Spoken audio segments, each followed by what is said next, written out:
एटमी आबदोश तबाह हो गई है, खतरे की घंटी बज गई है, बड़ी हलाकतें हो गई हैं। ईसाइयों का बहुत बड़ा पादरी भी हम जिन्स परस्त निकला है। ईरानी सदर ने सऊदी अरब को क्या धमकी दी है। बिस्मिल्लाहिर्रहमानिर्रहीम, अस्सलाम वालेकुम नाज़रीन, आप देख रहे हैं खबर पॉइंट और मैं हूं एहतशाम रहमान। नाज़रीन, एटमी आबदोश तबाह हो गई है, खतरे की घंटी बज गई है, बड़ी हलाकतें हो गई हैं। ईरानी सदर ने सऊदी अरब को क्या धमकी दी है और ईरान में एक और खातून हिजाब के मामले पर कोमे में क्यों चले गईं और ईसाइयों का बहुत बड़ा पादरी भी हम जिन्स परस्त निकला है। आज के व्लॉग में सबसे पहले तो आपको बताएं कि चीन की जोहरी आबदोश खुले समंदर में अपने ही जाल में फंसकर हादसे का शिकार हो गई, जिसके नतीजे में 55 चीनी हलाक हो गए हैं और ये अफसोसनाक वाक़या पेश आया है और आबदोश के कप्तान और नेवी के 21 चीनी अफसरान भी शामिल थे। इस वाले से आपको बताएं कि इंटेलिजेंस की ज़राए की जानिब से ये बताया गया कि शंघाई के शिमाल में शानडोंग सूबे के करीब आबदोश में ऑक्सीजन ख़त्म हो गई थी और ये अपनी ही अफवाज के नस्ब करदा चेन और लंगर से टकराकर समुद्री फर्श में फंस गई थी। ये समुद्री फर्श एक जाल की तरह होता है जिसमें दुश्मन ममालिक के जहाज़ों को फंसाया जाता है और चीन ने जाल अमेरिका और बरतानिया के जहाज़ों को पकड़ने के लिए बिछाया था, लेकिन खुद ही अपने जाल में फंस गया।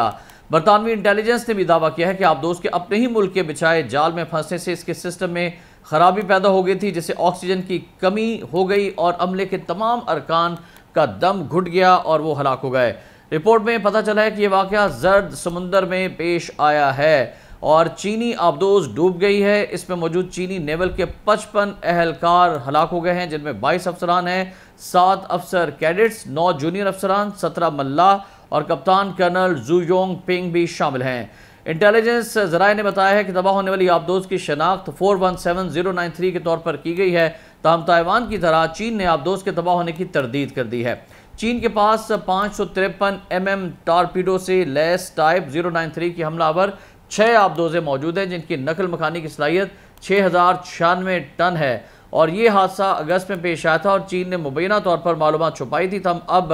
तहकीकाती रिपोर्ट बरतानवी इंटेलिजेंस एजेंसी ने जारी की है और इसका भांडा फोड़ दिया है, लेकिन ये अफसोसनाक वाक़या है और चीन जो कि पाकिस्तान का दोस्त मुल्क है उसका ये बहुत बड़ा नुकसान है और उनके नुकसान के हवाले से हम अफसोस का इज़हार करते हैं। उधर ईरान पे नाज़रीन, ईरान के सदर इब्राहिम रईसी ने एक बड़ा अहम बयान दिया है जिससे वाज़ेह हुआ है कि वो सऊदी अरब की पॉलिसी इजराइल से मुतल्लिक जो है उससे बहुत ज़्यादा खफा हैं, नाराज़ हैं। ईरान के सदर इब्राहिम रईसी ने इसराइल को तस्लीम करने वाले मुस्लिम ममालिक को कड़ी तनकीद का निशाना बनाते हुए कहा है कि जारियत का एक ही जवाब होता है और वो होता है मुज़ाहमत।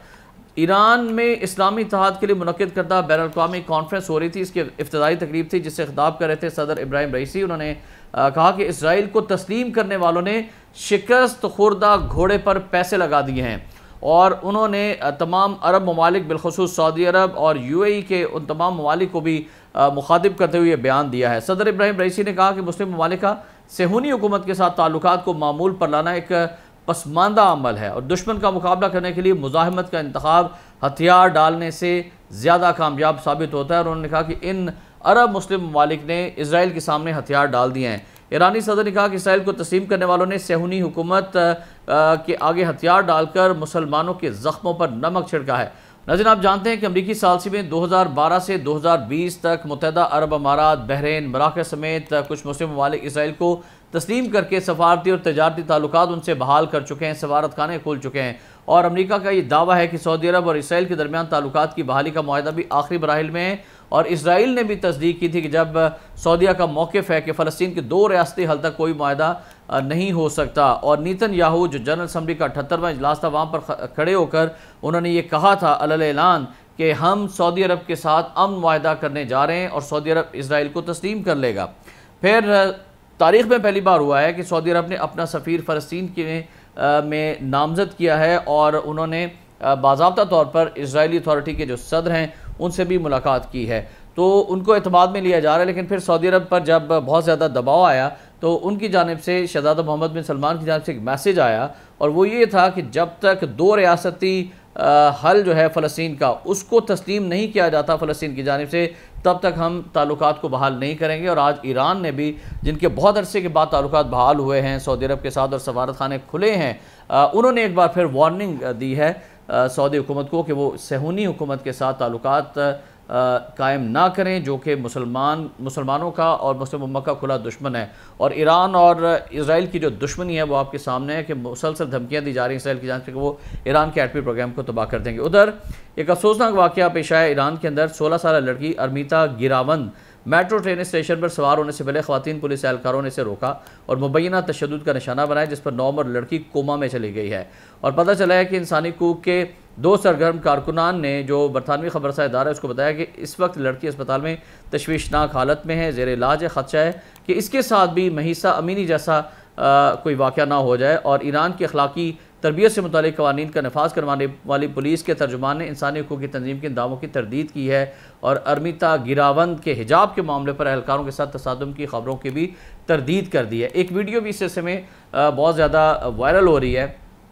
وہ بھی آپ دیکھ سکتے ہیں اس ولاگ میں۔ ایران کے سرکاری میڈیا پر یہ شیئر کی گئی ہے، جس میں دیکھا جا سکتا ہے لڑکی ٹرین میں سوار ہوتے ہی بے ہوش ہو کر گر پڑتی ہے، جس سے اس کی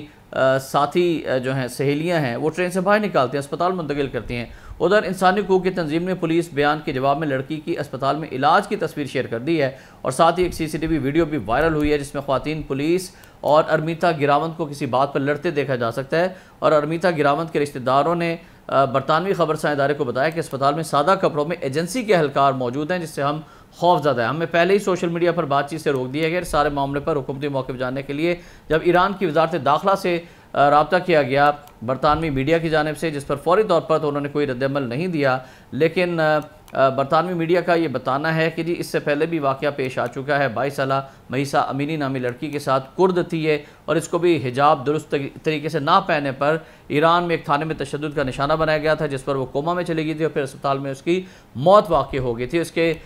بعد ایران سمیت دنیا بھر میں احتجاجی مظاہرے شروع ہوئے تھے اور ایران کے اندر حالات بہت زیادہ کشیدہ ہو گئے تھے۔ ایران پر پہلے ہی بہت ساری پابندی ہیں، تو اس طرح کے واقعات جو ہے انسانی حقوق کے حوالے سے وہاں پر جو سامنے آ رہے ہیں اس کو بہت مشکلات کا سامنا بھی پیش آ سکتا ہے مزید۔ ادھر ناظرین، عیسائیوں کے جو پوپ ہیں، جو سب سے بڑے پادری ہیں، پوپ فرانسس اس کا نام ہے، انہوں نے ہم جنس پرستی کے حوالے سے ایک اہم بیان دیا ہے۔ ہم جنس پرستی کو وہ پہلے جرم قرار دیے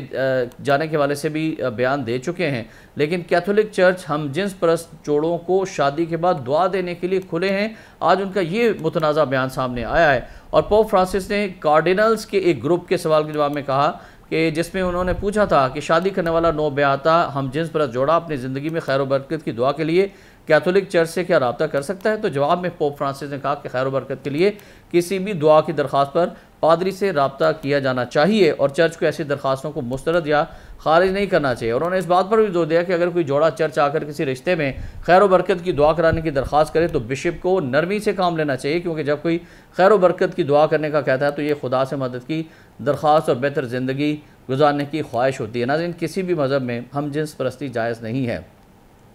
اسلام میں، عیسائیت میں، یہودیت میں اس کو شدید اس کی مذمت کی گئی ہے اور بہت ساری قوموں پر عذاب بھی آتے رہے ہیں، جن میں بنی اسرائیل اور دیگر قومیں بھی شامل ہیں، اور وہ صرف اور صرف اسی وجہ سے آئے ہیں کہ ہم جنس پرستی کی جاتی تھی اور لوگوں پر جب عذاب آیا تو اسی حالت میں وہ جو ہے وہ دفن ہو گئے اور اللہ کے غضب کا شکار ہوئے۔ اب یہ پوپ فرانسس جس طرح کا بیان دے رہے ہیں اس کو تو اس عمل کی مذمت کرنی چاہیے، لیکن افسوس کہ انہوں نے بھی ایسے لوگوں کی حمایت کر کے اور ان کے لیے برکت کی دعا کے حوالے سے بیان دے کر خود اپنی حیثیت کو بھی مشکوک بنا لیا ہے۔ احتشام الرحمان کو اجازت دیجیے گا، اللہ حافظ۔